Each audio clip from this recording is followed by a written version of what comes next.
Hi everyone, and welcome to Horror Spectator. If you're new here, consider subscribing.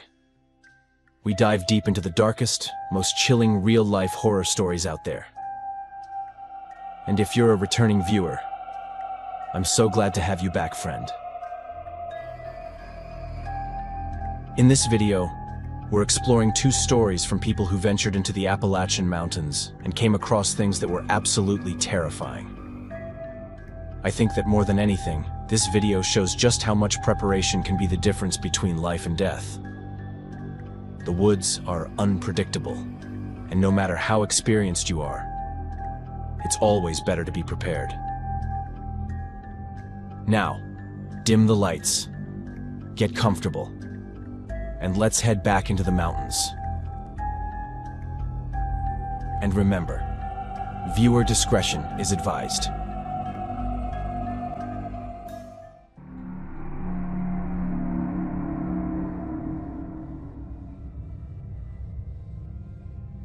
What I'm about to tell you happened entirely because of my own stupidity. And I say that with full awareness. I had way too much confidence in myself back then, and honestly acted like an idiot. I was young, stuck in that stage of life where you really believe bad things only happen to other people. And because of that, I walked straight into a situation I never should have been in. I live in Pennsylvania, in this tiny mountain town with barely any people and barely any houses. And everybody is spread out across the hillside in a way that sometimes makes you feel like you're the only person left on Earth. That kind of isolation can be a blessing or a curse depending on your mood. And that day I woke up on the wrong side of everything. I was depressed, restless, drifting from room to room, picking things up and putting them down, starting tasks and forgetting about them seconds later. When I get like that, the only thing that helps is stepping outside. My plan that morning was just to take a short walk to clear my head. Nothing more than that. But it ended up becoming one of the most terrifying days of my life. Because I thought it was going to be a quick walk and my mood was already lousy, I completely forgot that I was stepping into land that wasn't mine. Land full of wildlife and God knows what else. I just walked out the door without anything except a bottle of water and an apple.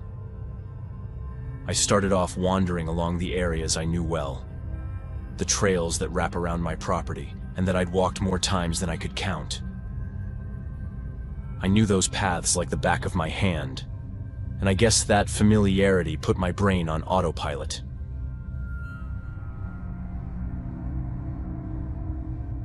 The chaos in my head mixed with the comfort of the surroundings, and I just kept walking without really thinking about where I was going.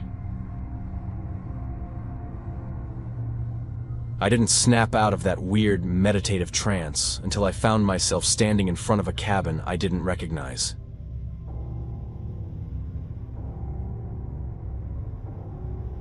I checked my watch and realized I'd been walking for about 2.5 hours.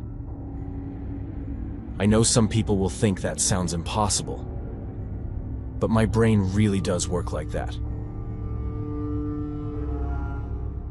And on that particular day, it pushed me straight into panic territory. I had no idea where I was, and I had absolutely nothing with me for protection. Once I calmed down enough to think straight, I tried to picture the direction I must have come from, tried to retrace steps I never consciously took. But because I'd been drifting in autopilot, I couldn't piece together a single turn. I thought about approaching the cabin to see if anyone was inside. But around here, people get real protective of their property. There are plenty of stories about folks walking too close to someone's land and getting shot for it. Survival mode kicks in quick out here, and too many people will pull the trigger first and ask questions later. Sad, but true. So I figured the smartest thing was to keep my distance and only call out for help if I reached the point of absolute desperation. But when I really looked at the cabin again, I noticed someone standing at the window staring directly at me. It looked like a woman, which I tried to take as a good sign. So I inched a little closer. Then a man stepped in behind her, holding some kind of knife, and that tiny hope I felt disappeared instantly. By then, I was close enough to see their expressions, their faces, their whole unsettling presence. I could tell instantly that the man wasn't holding that knife in any harmless way. I stopped dead in my tracks, raised my hands, and made a gesture to show I wasn't a threat and that I was leaving.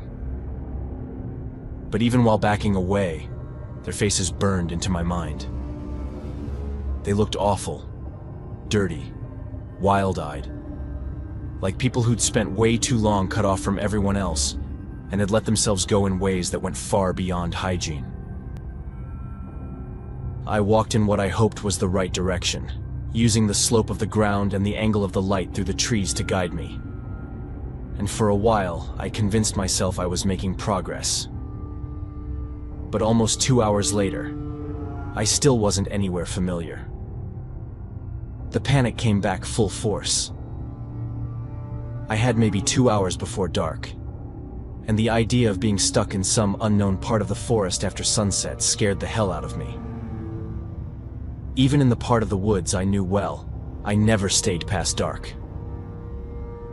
Out here, in winter the temperature drops fast, and while I had warm clothes on, they weren't going to keep me alive if I had to stop moving. I stopped walking to reassess the shadows and see if I'd gotten them wrong. I've lived in the woods long enough to know a few things, but I've never been great with orientation. Still, I convinced myself that if I just paused and recalculated, I might find the right direction. That's when I heard a branch snap somewhere behind me. I looked over and saw them. The man and the woman from the cabin, both of them staring at me with the most horrifying expressions I've ever seen. And this time they each had a knife, both way bigger than the one the man held before. I knew instantly that I wasn't just being watched anymore. I was being hunted on their land. I bolted, yelling that I was armed even though I wasn't. At that point, I had nothing to lose. But it didn't scare them. If anything, it pushed them into some kind of frenzy. They took off after me, and every now and then, they let out these guttural, almost animalistic screams. Some awful cry that seemed to pump them up even more. I've never heard anything like it. Honestly, I think I'd rather have heard a bear roar. Having two human beings, completely unhinged, sprinting after me like that, is a level of terror I still can't properly describe. It shuts something down inside you.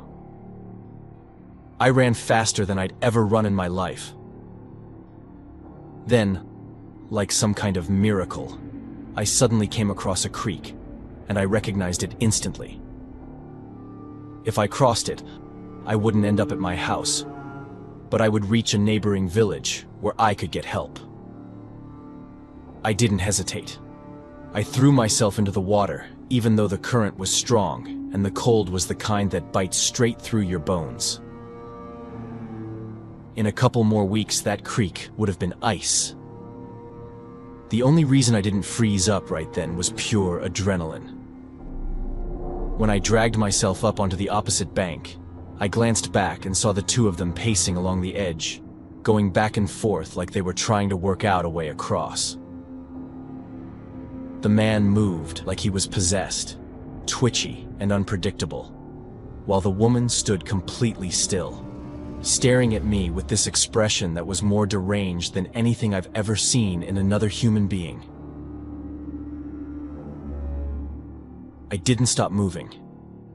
They could have found a way over, and the cold was already sinking into my bones. I needed to reach the village fast. Luckily, I knew someone there, and when he saw the state I was in, he didn't hesitate for a second, before offering me shelter.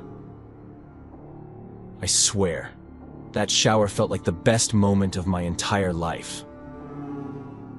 He drove me home the next day. What started as a careless, impulsive walk ended up being the biggest wake-up call I've ever had. I'll never let myself end up in a situation like that again. The woods will always be unpredictable, but we're capable of making the unpredictable at least a little more manageable if we actually prepare ourselves and take precautions.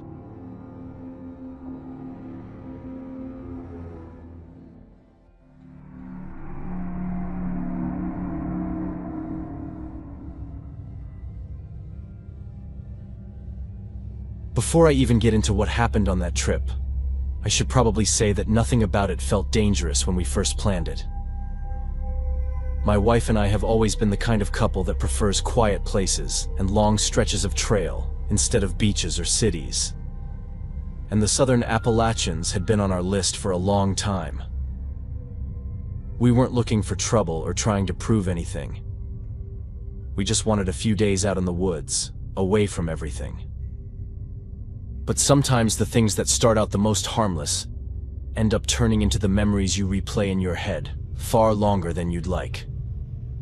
And that trip, well, it became one of those memories. We had been planning that hiking trip for weeks. The kind of slow, steady backpacking route through the southern stretch of the mountains that forces you to unplug from everything and pay attention to the world around you. She's the type of person who thrives on that kind of awareness. She likes control. Not in an obsessive way, but in a calm, capable, methodical way that honestly makes both of us safer. She notices people quickly, reads their body language, catches details most folks never even register. It just feels like she sees the world a little clearer than the rest of us. When we set off, the first day went smooth. Long miles, clean but cold weather. That quiet rhythm you fall into, where the only sounds are your boots, your breath, and the wind moving through branches.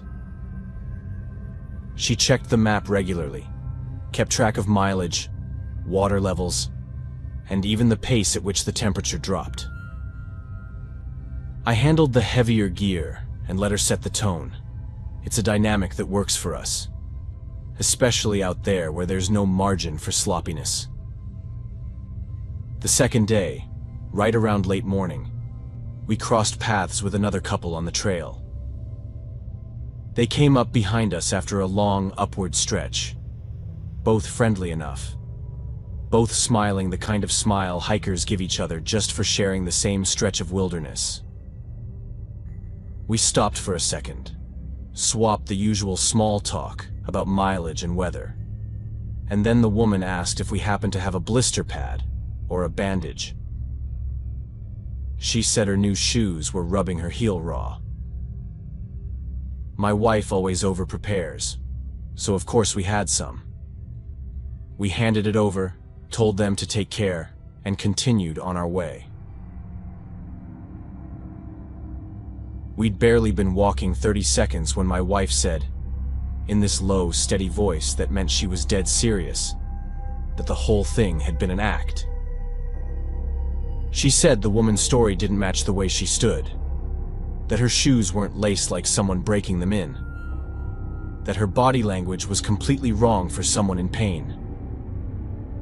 She said the guy barely looked at her heel when his partner mentioned it, like he didn't care at all about the injury, real or fake.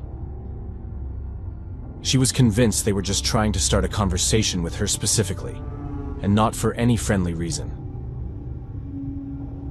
Anyone else might have brushed her off, told her she was reading too much into it.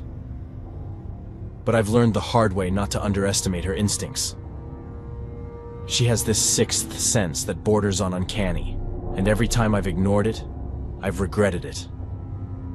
So I told her we'd take every precaution that night, no matter how unnecessary it might seem. We had a method we'd used before. Set up one tent in a visible, obvious clearing. the decoy, and hide our real tent deep enough in the trees that you'd only find it if you were actively searching. It's a pain to do, especially after hours of hiking, but it saved us from uncomfortable situations before. So that night, we put the fake tent right where any passerby would expect campers to be. Then we carried our real gear deeper into the brush, far from the trail, tucked behind a tangle of rhododendrons and fallen limbs. You'd never spot it unless you knew precisely where to look. We fell asleep faster than expected, exhausted from the miles. But sometime deep into the night, both of us shot awake at the exact same moment. It wasn't even a loud sound, just something off, the faintest shift in the air, the kind of noise that doesn't make sense unless someone is moving in a place they shouldn't be. My wife grabbed my arm, and we both listened. Then we heard it again. Soft footsteps. Careful footsteps. We slipped out of the tent as silently as we could and hid in the dark, behind a thick outcropping of brush, watching through a gap in the branches. Within seconds, we saw them. The same couple from earlier, standing right over our decoy tent.